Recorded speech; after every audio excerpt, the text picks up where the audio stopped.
नमस्कार दोस्तों, आप सभी का हमारे चैनल पर दिल से स्वागत है। आज का यह वीडियो एक सिर्फ जानकारी नहीं है, बल्कि यह लाखों लोगों की आवाज है। एक ऐसी आवाज जो अब सीधे सरकार तक पहुंच चुकी है। जी हाँ दोस्तों, आज हम जिस विषय पर बात करने जा रहे हैं वह है ईपीएस 95 पेंशनर्स का वो बड़ा कदम, जिसमें उन्होंने अपनी समस्याओं को लेकर एक आधिकारिक पत्र, एक निवेदन सीधे केंद्र सरकार को सौंपा है।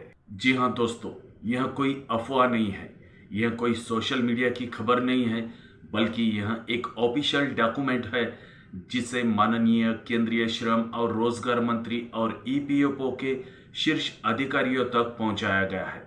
इस पत्र में पेंशनर्स ने अपने जीवन की पूरी सच्चाई, अपनी कठिनाइयां, अपना दर्द और अपनी उम्मीदें सरकार के सामने रखी है। आज के इस वीडियो में हम यही बात सीधे और साफ तरीके से देखने वाले हैं, तो इसलिए इस वीडियो को अंत तक जरूर देखिए। साथ ही दोस्तों, ये वीडियो अच्छा लगा तो वीडियो को सभी पेंशनर्स भाइयों और बहनों तक शेयर कीजिए। वीडियो अच्छा लगा तो वीडियो को लाइक भी कीजिए और ऐसे ही वीडियोस पाने के लिए चैनल को सब्सक्राइब कीजिए। चलिए वीडियो शुरू करते हैं।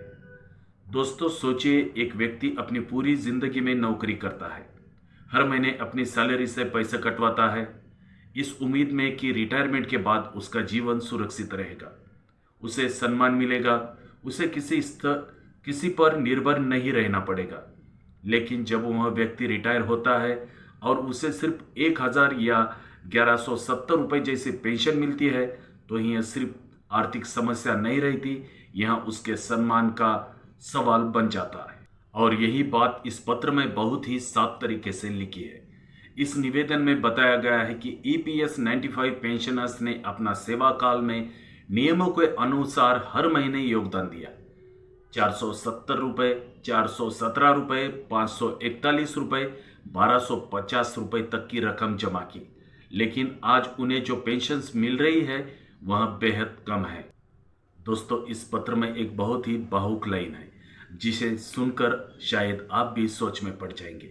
इसमें लिखा है कि कम पेंशनर्स और मेडिकल सुविधाओं के अभाव में कई पेंशनर्स बेहद दयनीय स्थिति में जीवन जी रहे हैं और हर दिन 200 से लेकर 250 लोग इस दुनिया को छोड़ रहे हैं। अब जरा सोचिए, यह सिर्फ आंकड़ा नहीं है, यह किसी का पिता, किसी की माँ, किसी का दादा जो पूरी जिंदगी मेहनत करने के बाद भी सम्मान से जी नहीं पा रहा है, और इसी दर्द को लेकर यह पूरा पत्र सरकार को दे दिया गया है। दोस्तों, इस पत्र में यह भी याद दिलाया गया है कि जब ईपीएस 95 योजना शुरू की गई थी, तब सरकार और ईपीएफओ ने बड़े बड़े वादे किए थे।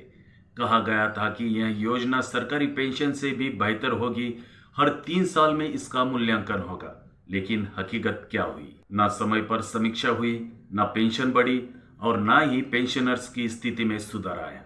2014 में जब न्यूनतम पेंशन 1000 रुपये की गई, तब लोगों को लगा कि अब कुछ सुधार होगा, लेकिन उसी समय पेंशन कैलकुलेशन का फार्मूला बदल दिया गया। 12 महीने की औसत सैलरी की जगह 60 महीने कर दिए गए और प्रो रेट सिस्टम लागू कर दिया गया, जिसका सीधा असर यह हुआ कि पेंशन 30 से लेकर 35% तक कम हो गई। दोस्तों, यह भी इस पत्र में साफ लिखा है। अब बात करते हैं उस सबसे बड़े पॉइंट की जिसने इस मुद्दे को और गंभीर बनाया। साल 2022 में सुप्रीम कोर्ट का फैसला आया, जिसके बाद लाखों लोगों ने हायर पेंशन के लिए आवेदन किया। करीब 17.49 लाख लोगों ने अप्लाई किया, लेकिन उनमें से बहुत सारे आवेदन रिजेक्ट हो गए। कुछ लोगों को ही फायदा मिला, बाकी लोग आज भी इंतजार कर रहे हैं। और इसी सवाल को इस पत्र में उठाया गया है कि आखिर बाकी लोगों को उनका हक कब मिलेगा? क्या उन्हें अपने जीवन के बाद मिलेगा? दोस्तों, यह सवाल बहुत बड़ा और बहुत कड़वा भी है। अब आते हैं इस पत्र के सबसे मजबूत हिस्से पर। इसमें बताया गया है कि ईपीएस 95 फंड में लाखों करोड़ों रुपए जमा है। 2023-24 की रिपोर्ट्स के अनुसार लगभग 8.88 लाख करोड़ रुपए का फंड है और हर साल हजारों करोड़ का ब्याज भी मिल रहा है। अगर सिर्फ ब्याज का सही उपयोग किया जाए तो हर पेंशनर्स को 6000 रुपए से ज्यादा पेंशन दी जा सकती है। तो फिर समस्या क्या है? यही सवाल अब पेंशनर्स पूछ रहे हैं। दोस्तों, इस पत्र में यह भी कहा गया है कि एनपीएस स्कीम में सरकार 14% तक का योगदान देती है। यूपीएस में 18.5% तक, लेकिन ईपीएस 95 में सिर्फ 1.16%। क्या यह समानता है? और यही कारण है कि अब यह मुद्दा सिर्फ आर्थिक नहीं बल्कि एक न्याय का बन चुका है। दोस्तों, अब सबसे महत्वपूर्ण बात, यह पत्र सिर्फ लिखा नहीं गया है बल्कि देश भर में ईपीएस 95 पेंशनर्स ने धरना प्रदर्शन करते हुए ईपीएफओ कार्यालय में यह निवेदन आधिकारिक रूप से जमा किया गया है। और साथ ही यही पत्र प्रधानमंत्री जी के नाम से जिला अधिकारियों को भी दिया गया है। यानी अब यह मुद्दा सीधे सरकार के सामने है।